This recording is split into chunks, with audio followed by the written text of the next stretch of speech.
Halo Semeton, saya Nang Toples, kembali lagi di Toples Channel. Pada video kali ini kita akan membahas sebuah topik yang sedang hangat dibicarakan di Indonesia ya, yaitu hidup harmonis bersama bencana. Jadi untuk itu saya sudah bersama seorang ahli bencana. Kita akan mengupasnya lebih dalam. Langsung saja, beliau adalah Iketut Prama Budarta STMM. Oke Pak Ketut, apa kabarnya? Astungkare, sampai saat ini baik-baik saja. Jadi beliau ini adalah S2 bencana gitu Pak Ketut ya. Lulusan Master. Universitas Gajah Mada. Jadi kita akan bicara banyak tentang bencana. Oke Pak Ketut, sebelum ke topik hidup harmonis dengan bencana, saya ingin tahu apa sih bencana itu Pak Ketut? Om Swastiastu, Semeton, Karang Sami. Jadi bersyukur sekali dalam kesempatan ini saya diajak berdiskusi. Kebetulan ada sedikit background keilmuan, mudah-mudahan bermanfaat untuk negara kita, untuk masyarakat kita di Indonesia. Jadi kembali kepada topiknya tadi, terkait dengan bencana, itu sebenarnya sudah sangat akrab di masyarakat kita, karena memang bencana itu sering sekali terjadi di Indonesia. Bersyukur sekali ya, di Indonesia ini sejak tahun 2007 sudah memiliki seperangkat aturan yang merupakan inisiatif dari DPR RI pada saat itu terkait dengan bencana, dengan ditetapkannya Undang-Undang Nomor 24 Tahun 2007. Jadi di sana sudah dijabarkan apa itu pengertian bencana. Jadi disebutkan bahwa bencana itu adalah peristiwa atau rangkaian peristiwa yang mengancam kehidupan dan penghidupan masyarakat. Baik itu disebabkan oleh alam maupun bukan alam, dan juga termasuk di dalamnya disebabkan oleh faktor manusia yang mengakibatkan timbulnya korban jiwa, kerusakan lingkungan, kerugian harta benda, dan dampak lainnya. Ada beberapa hal yang perlu dicermati dalam terminologi, yaitu adalah peristiwa dan rangkaian peristiwa, baik itu kejadian tunggal maupun rangkaian kejadian suatu kejadian. Nah, itu adalah kejadiannya. Jadi bencananya itu ada rangkaiannya Pak? Ya, bisa berupa kejadian tunggal, contoh misalkan gempa, sekali gempa juga itu kejadian tunggal, atau bisa juga rangkaian kegiatan, ada gempa dulu disusul dengan tsunami, atau disusul dengan tanah longsor, atau disusul dengan kebakaran masif gitu. Jadi saling menyebabkan lah. Ya, itu rangkaian kegiatan yang merupakan kejadian yang berdampak kepada manusia. Kalau tidak berdampak ya bukan bencana namanya. Contohnya misalkan ada tanah longsor di tengah hutan. Nah, seberapa besar pun Berarti dia tidak dikatakan bencana itu Pak? tidak dikatakan, karena tidak mengganggu kehidupan dan penghidupan manusia. Kita akan mulai masuk pada hidup harmonis dengan bencana. Gimana sih Pak itu hidup harmonis? Sedangkan bencana, masa kita bisa hidup harmonis? Bencana itu adalah satu keniscayaan. Secara umum, mungkin sebelum masuk ke kehidupan harmoni dengan bencana itu, secara umum kita klasifikasikan dulu bencana itu menjadi dua. Yang pertama bencana alam, yang kedua bencana non alam. Bencana alam itu bisa dipilah lagi menjadi dua, ya secara umum, yaitu bencana geologi dan hidroklimatologi. Dua bencana, artinya bencana alam itu ada yang dari dalam bumi dan ada yang dari luar bumi. bencana non alam juga bisa dipilah lagi menjadi 3 di sana. Baik, 1 misalkan bencana karena ulah manusia, yang 2 bencana epidemi dari mikrobiologi. Berarti corona ini termasuk bencana mungkin saja. Mungkin saja. Cuman ada yang mengatakan ini hasil konspirasi, mungkin saja ada ini klasifikasi yang ketiga kalau benar, tapi kita tidak tahu. Yang jelas kejadiannya kan sudah ada dan mengganggu kehidupan dan penghidupan kita. Jadi wajar kalau wabah COVID-19 ini dikategorikan sebagai bencana. Yang terakhir yaitu kegagalan teknologi. Nah, inilah yang kita tidak tahu apakah COVID-19 ini kegagalan teknologi mungkin yang dituduhkan beberapa pihak, atau bencana murni bencana mikrobiologi yang disebabkan oleh bisa saja hewan maupun apa yang mungkin menyebabkan. Yang jelas prakteknya itu sudah ada di sekitar kita saat ini. Nah, itu klasifikasi bencana. Kalau geologi bisa dipecah lagi, baik itu gunung berapi seperti yang terjadi tahun 2017 kemarin, terus gempa sering juga kita rasakan, masuk tsunami di dalamnya, tanah longsor. Nah, yang seperti itu masuk bencana geologi. Kalau hidroklimatologi itu kekeringan, kebakaran hutan dan lahan yang disebabkan karena kekeringan itu, terus kemudian banjir, nah, longsor mungkin yang disebabkan oleh yang dipicu oleh hujan yang deras itu misalkan. Nah, itu salah satu hidroklimatologi, itu sumbernya dari luar bumi. Kalau yang lainnya dari dalam bumi. Tapi semua itu berdampak kembali kepada manusia. Nah, banyak sekali ya macam-macam bencana. Banyak kita ada bencana.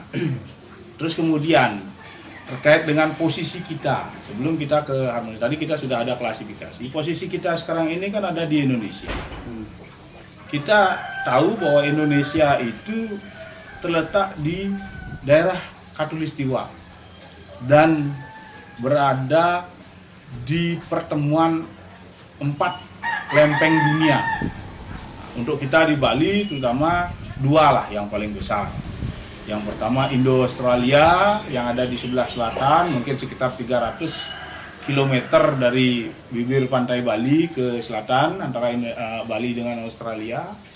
Ya, juga kita berdiri di lempeng kontinental yaitu Eurasia. Ya, jadi kita berdiri sehingga, dan kebetulan kita ada di ujungnya, agak-agak di ujung. Sehingga karena lempeng-lempeng ini selalu bergerak, ya, selalu bergerak yang disebabkan karena proses di dalam bumi, lempeng-lempeng ini bergerak terus sehingga menimbulkan berbagai fenomena-fenomena alam yang berpotensi menimpa kita, kan begitu, yang berpotensi menimpa kita.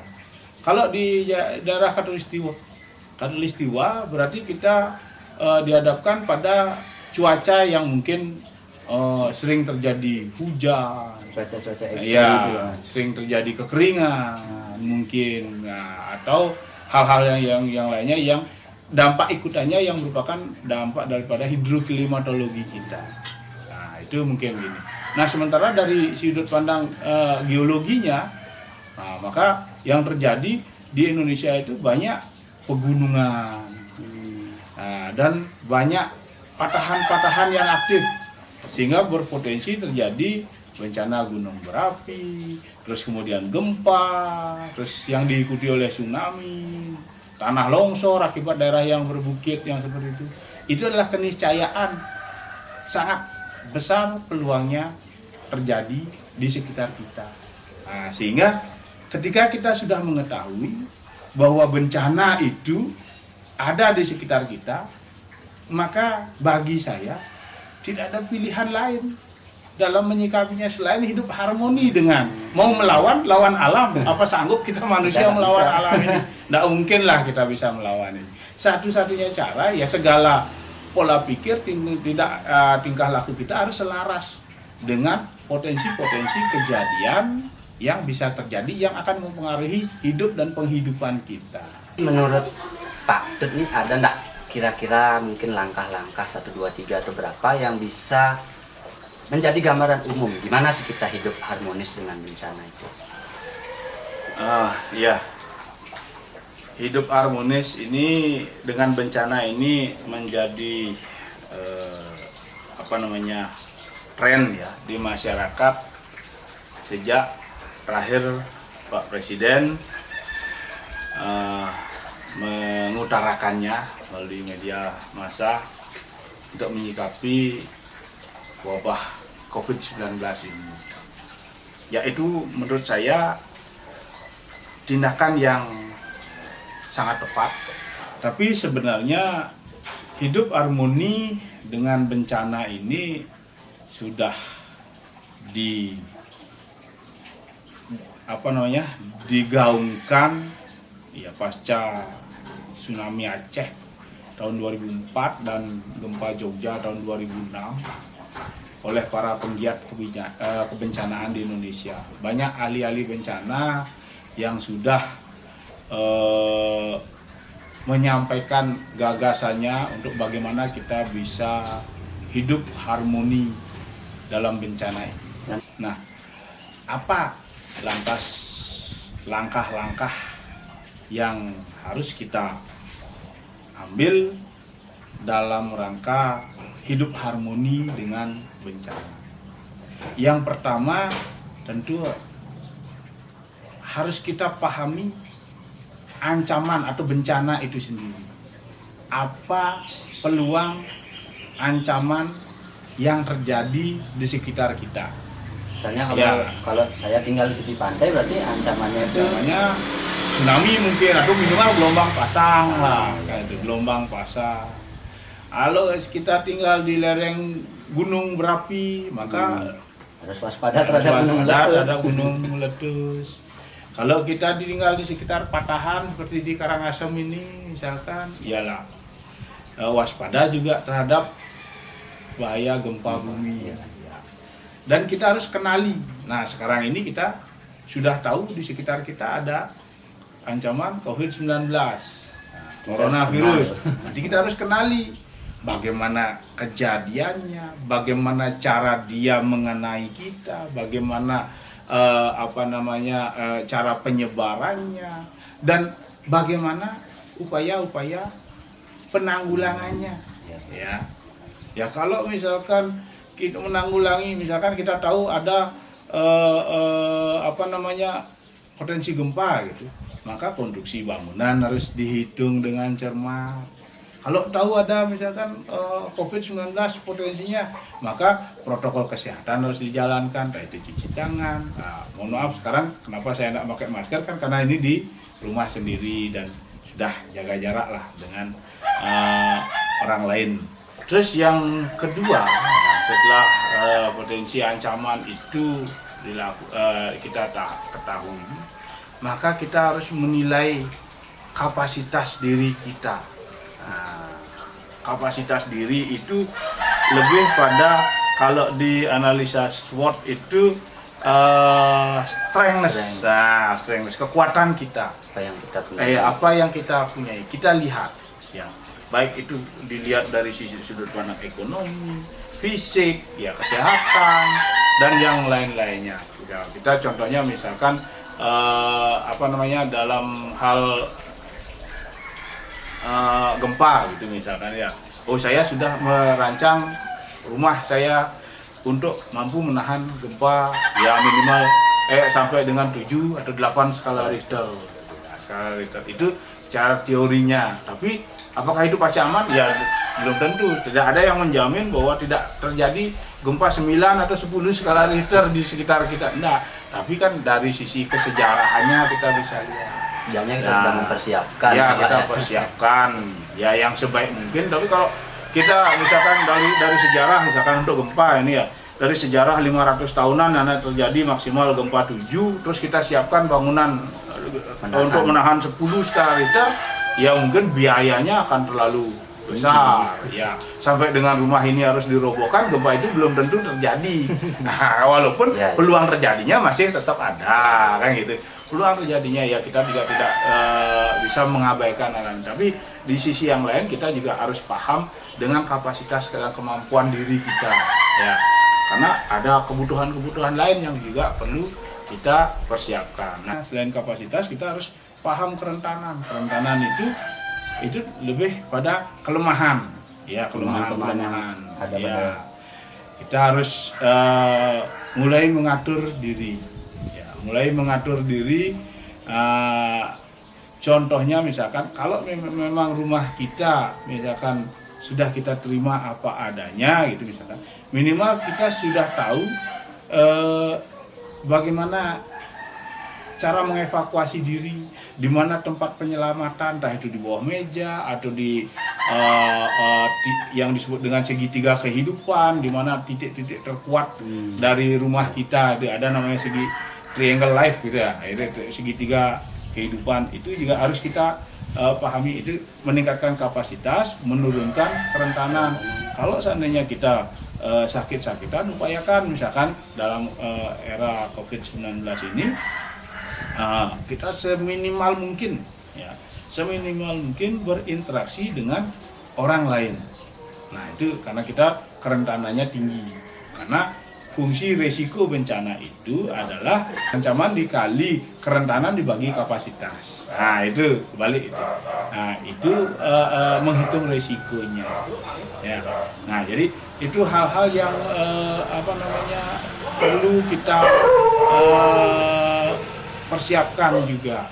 Untuk meningkatkan kapasitas dan mengurangi kerentanan, kita bisa melakukan beberapa hal. Yang pertama itu sikap kita ketika ada ancaman, maka pilihan kita adalah menolak ancaman itu atau menerima ancaman itu. Kalau mungkin kita tolak, ya kita tolak. Ya.